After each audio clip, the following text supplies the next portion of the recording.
Hi guys, and welcome to a coffee chat. I'm Dr. Boomer Brown with Doing Good at Work. We're going to continue our exploration and looking at these 5 parts inside of all human beings. Those 5 parts are your physical part, your mental part, your emotional part, your social part, and your spiritual part. This is all the parts inside you. And hopefully they're working together. But what I want you to notice about our box here is these boxes are always expanding and contracting. They don't stay the same. The circle is spinning. And there's all kinds of movement that goes on inside your life every day. So the objective here is not that you balance all this stuff, because sometimes you are out of balance, and it's okay to be out of balance.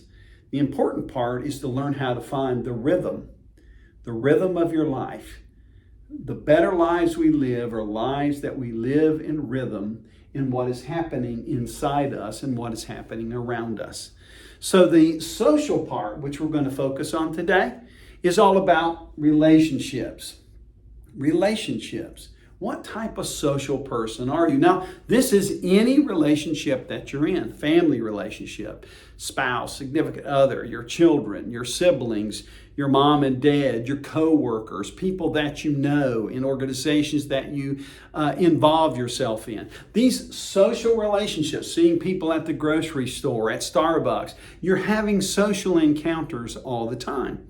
And one of the things at the heart of social understanding is to understand that we all experience social anxiety.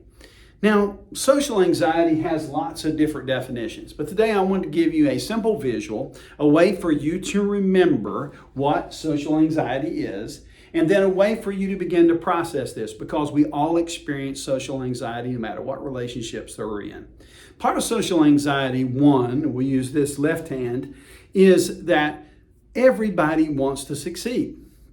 It's a social norm. We all want to succeed. We want to be victorious. We want to be the best. We want to strive for the best. We want to win that contract. We want to deliver that service. We want to have the best marriage. We want to have the best kids.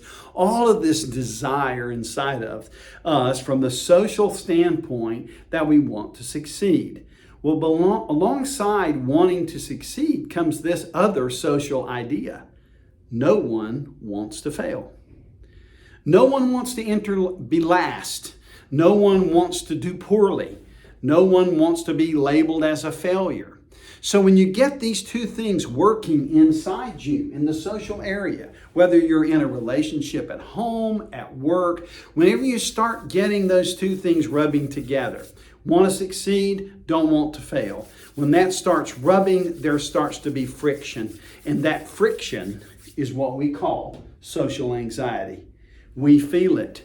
We feel it inside us. We feel it at work. We feel it at home. We feel it in community. We feel it wherever we are. When we get in those situations, that socially, how we relate to someone else has put me on a plane where I'm competing with them.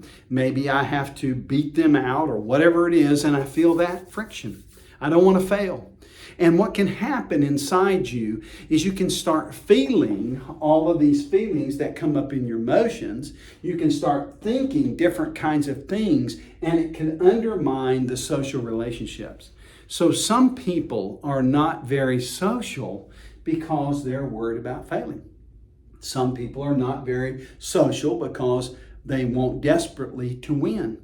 And learning to find the rhythm between those two, success and failure, will help you manage your social anxiety. I hope you'll think about that this week.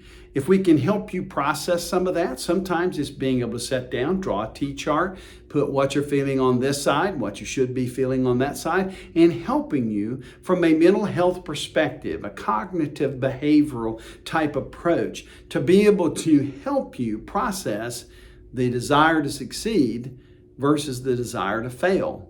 Finding that rhythm is really important. Thank you for tuning in this week to a coffee chat. And as always, we look forward to seeing you next week on a coffee chat.